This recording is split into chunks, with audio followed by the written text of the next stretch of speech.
Yum, yum, yum.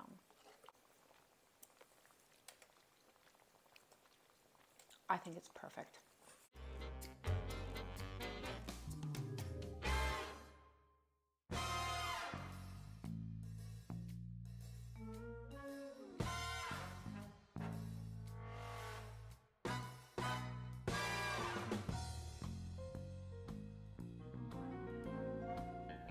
Hi, and welcome back to the Vegan Boomer Babe for another great recipe. It's never too late to go vegan, and here's a great recipe to transition from a traditional diet to a plant-based diet. Today, I'm going to be making a vegan Zuppa Toscana, which is the I think it's the Olive Garden soup that everyone seems to love. So I'm going to make a vegan version of this today. And I'm going to start off, I'm using Beyond sausage today. I am using the hot Italian sausage. I do have a sweet Italian sausage here as well. This is really hard to find, but I did happen to find one. But I'm going to be using the hot Italian today. So I have my pan heating up here, and I'm going to add about a tablespoon or two of olive oil. And I'm going to add my Beyond sausage. I wanted to get this cooking, and then I will give you a little bit more background on what I did here, because this will be taking just a couple minutes to cook up. Oops, sorry about that. My dishwasher didn't put everything away just right. So anyway, I'm going to start off by, what I did was I cut up the Beyond sausage into little medallions. Just sliced 4 sausages into little pieces. Now, it's much easier to do this when it's a little frozen. So I buy this at my local public supermarket. Whole Foods has it. Sometimes Whole Foods has it and it's already thawed out. If it is thawed out, you could still slice it. I just find it a little bit easier to slice it when it's a little frozen, because then you can just easily slice through. So I'm going to just brown this up in this pan. And one thing that I always like to remind everyone is that this is not meat. So we're going to just brown this, and then I'm going to take it out of the pan and set it aside while I cook everything else. And then at the very end, I'm going to add this back in. I am going to grab a bowl that I'm going to put this into when it's all done, so I can just set it aside. But some of the ingredients that we're going to use today, we're going to use a lot of kale, which is super nutritious, as we all know. I do already have all of my kale torn up into small pieces. I left one so that I just wanted, just in case you've never worked with kale before, kale has a very woody stem. So what you want to do is you want to tear off the pieces around that woody stem. Just like that, put it in the bowl, and then you want to throw this away, or compost it, or save it for making vegetable broth, but we're not going to use that today. So I have a bowl full of chopped kale. I'm also going to add in here, Kite Hill makes a really great tortellini. So I'm going to add some tortellini in here today as well. I'm also adding potatoes. So if you can't find the tortellini, or if you don't want tortellini, you could add extra potatoes. So I just wanted to point that out. But I have the Kite Hill spinach tortellini. It is made with almonds, almond milk, and really, really good. So, and the Beyond Meat sausage is fabulous as well. So some great products here today that I'm going to use to make this Zuppa Toscana. I will mention that this is a great recipe for non-vegans. If you're having, if you are considering a vegan lifestyle, if you are already vegan and you're having non-vegan guests for dinner, this is a good one because this would fool a non-vegan, I think. So it is great for a meatless Monday. So however you want to fit plant-based foods into your diet, as I mentioned, I'm coming up on my husband and I on our 2-year anniversary of being vegan. So we are loving vegan food.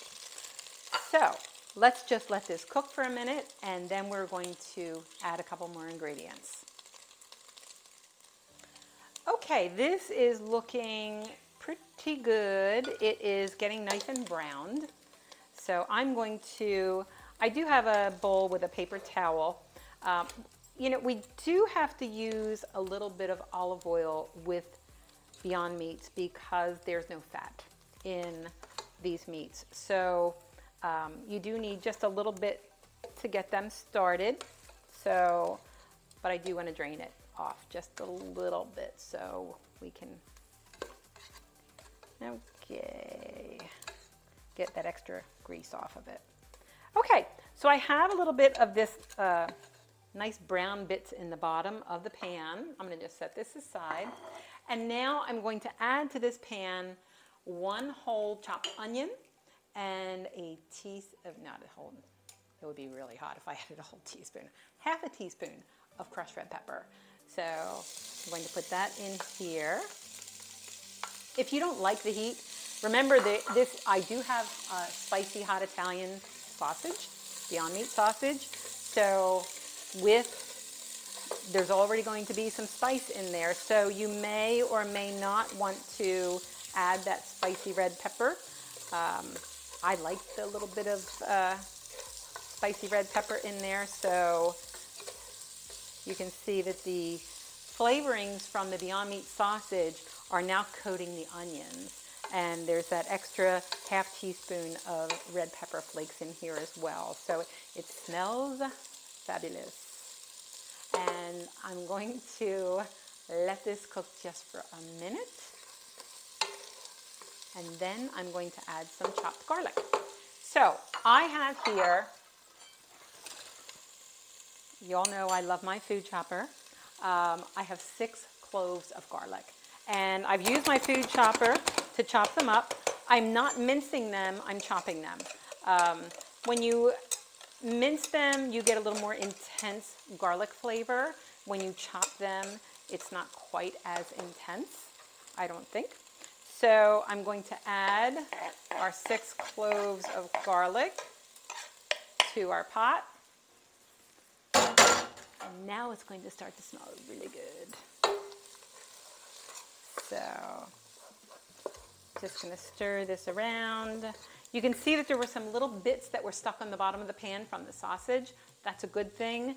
They're like little flavor granules that are flavoring those onions and the garlic and that red pepper. It smells so good. So I'm going to, next I'm going to add, I'm going to let this cook just another minute. Okay, this looks great. The onions are softened and the garlic smells wonderful. And next I'm going to add 1/3 cup of white wine. I have always thought that this is a Sauvignon Blanc. I think you should only cook with wines that you would drink. So I would drink this. I'm going to add 1/3 cup, and this is going to deglaze our pan and just kind of, if you don't want to add wine, I mean this certainly, I'm sure the alcohol probably cooks off, but if you prefer to not add wine, you don't have to, but I think it gives a real nice flavor.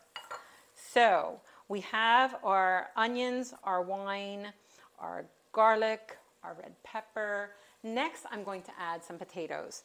I have here about 1 pound of golden potatoes, good sized chunks.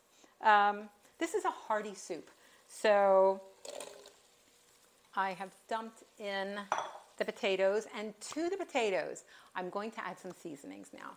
I'm going to add 2 teaspoons of Italian seasoning and 1 teaspoon of smoked paprika.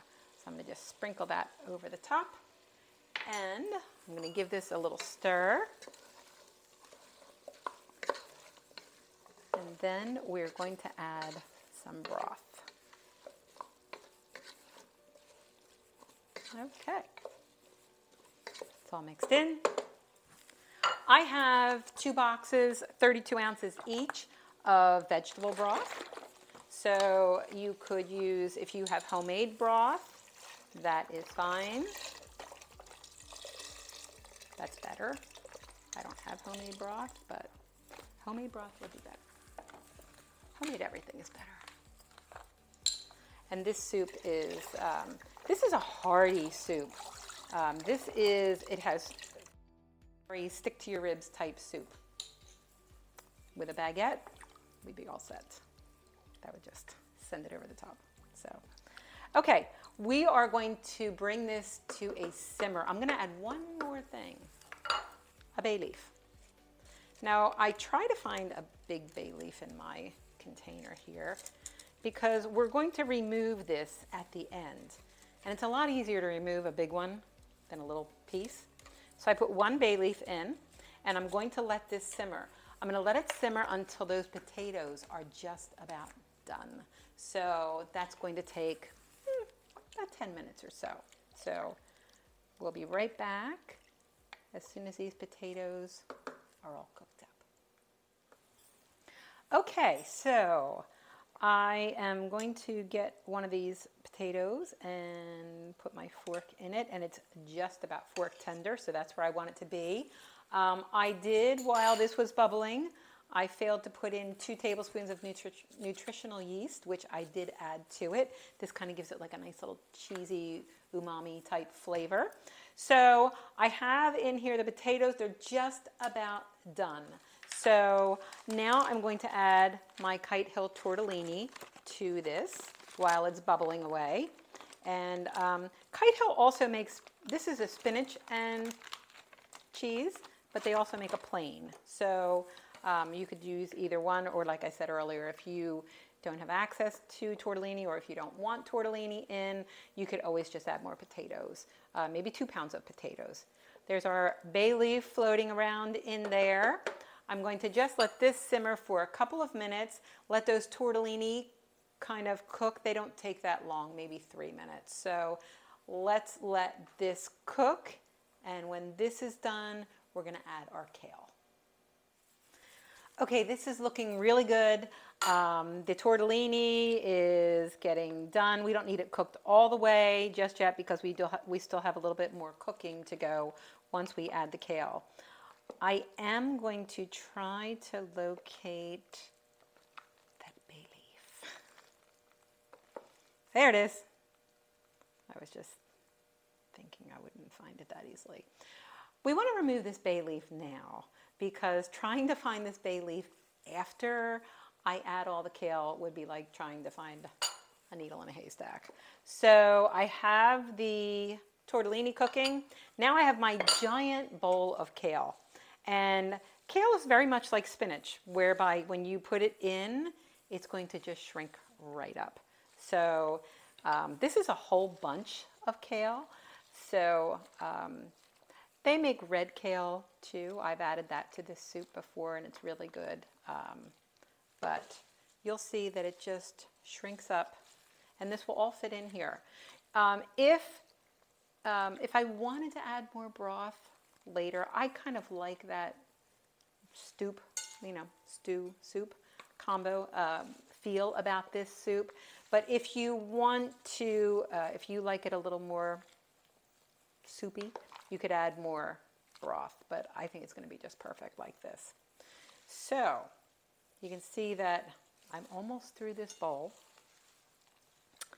and it is melting down nicely. And just add it in small bunches, and it will just fit itself in. And that's all of that kale. in that bowl. So it all fit in. Now, while this is just cooking down just a little bit more, I'm going to thicken this soup because we want it to be nice and rich. So I'm going to use some coconut milk. Now, for those of you who are thinking, oh, coconut milk. When you add coconut milk, it does not taste like coconut. All of these flavors that are in here are going to totally take away any coconut flavor whatsoever. I'm going to be using coconut milk. There's coconut cream, there's coconut milk. Make sure it is unsweetened. You certainly don't want to add something sweet to this. So shake the can before you open it. That's another key thing when you're working with coconut milk, because sometimes it will settle on the bottom of the can. So give it a good shake, which I did. And I added it to a bowl that I've also added 2 tablespoons of cornstarch. And I've used my little whisk so I could just kind of blend this together nicely. And I'm going to just pour this into our soup and get it all in there. And seriously, you will not know that there's coconut milk in here. Once all of those flavors blend in here, the coconut flavor just disappears. So this is going to be thickening up really nicely. And I have to say, you know, there's a lot of foods that when you make them one day, they taste way better the following day. This is one of those. I shouldn't say way better. It tastes just a little more, if it lasts that long, because it's really, really so delicious. But it's just, this is a big pot of soup for 2 people. So this will last us a day or 2 or 3. So I have in here, let's just go over what's in this pot, and then I'm going to add this beef back in, the sausage. So we have our 4 Beyond Meat hot Italian sausage. I have 1 whole onion, a half a teaspoon of red pepper flakes. I stirred in 6 chopped garlic cloves, 1/3 cup of white wine, a pound of potato chunks, 2 teaspoons of Italian seasoning, 1 teaspoon of smoked paprika, 2 32-ounce boxes of veggie broth, a bay leaf, which we've taken out, 2 tablespoons of nutritional yeast, tortellini, kale, and now I'm going to add the Beyond sausage back to the pot. This is just looking and smelling fabulous. All right. So, yum, yum, yum. I am going to, I like to serve this with a little bit of Parmesan cheese on top of it. So, I'm going to just let this cook for just a minute. And what we'll add on top is a little bit of Violife Parmesan cheese. I have my little trusty cheese grater here, so I like to put a little chunk in here, and to serve this, just a little bit of a grate of cheese on top. So I'm going to just let this simmer for 2 more minutes, and then I'm going to spoon a little bit into a little bowl and give it a try. Stay tuned. Okay, so this is looking perfect. So I am going to actually just turn this off and have this for dinner tonight. So, but I did spoon out a little bit into a tiny little bowl. You know what? Before we wrap this up, a little bit of salt and pepper. I'm going to add just pepper, and then I'm going to taste, because we are using Beyond Meat sausage, which has some salt in it. We're using, I used prepared vegetable broth, which has salt in it. I'm putting on Violife Parmesan cheese, which has a little salt in it. So I'm going to taste it before I add some salt. So, and then we'll see whether I should add some salt to this or not. So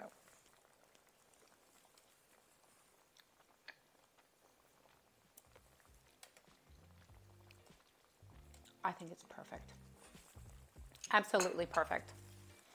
So I'm going to turn this off. I'm going to let this just sit on the stove, and then when we're ready for dinner, I'll just turn it on, reheat it. It doesn't take long to reheat. We're going to eat probably in an hour or two. This is great because it is nice to have foods prepared for the week. If you have trouble with, whether you're plant-based or not, I work 9 to 5, Monday through Friday.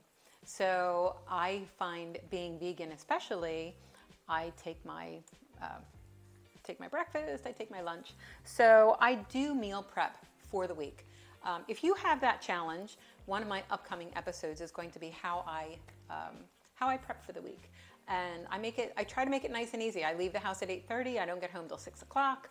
So it is very helpful to take about an hour on a Sunday afternoon, make everything, that will help my week go faster. When you're vegan, it's not quite as easy, and you can eat healthier. It's not as easy to go for quick takeout, but sometimes you don't want to because it's not very healthy anyway. So I will be doing that in an upcoming episode, so I hope you'll tune in. Thanks for joining me in my kitchen today. I hope you'll try this recipe. It's one of my favorites. Again, it's perfect for a winter day, but I make it all year round. It's just so delicious. So join me again another time. Thanks for stopping by, and I will talk to you soon. Thanks.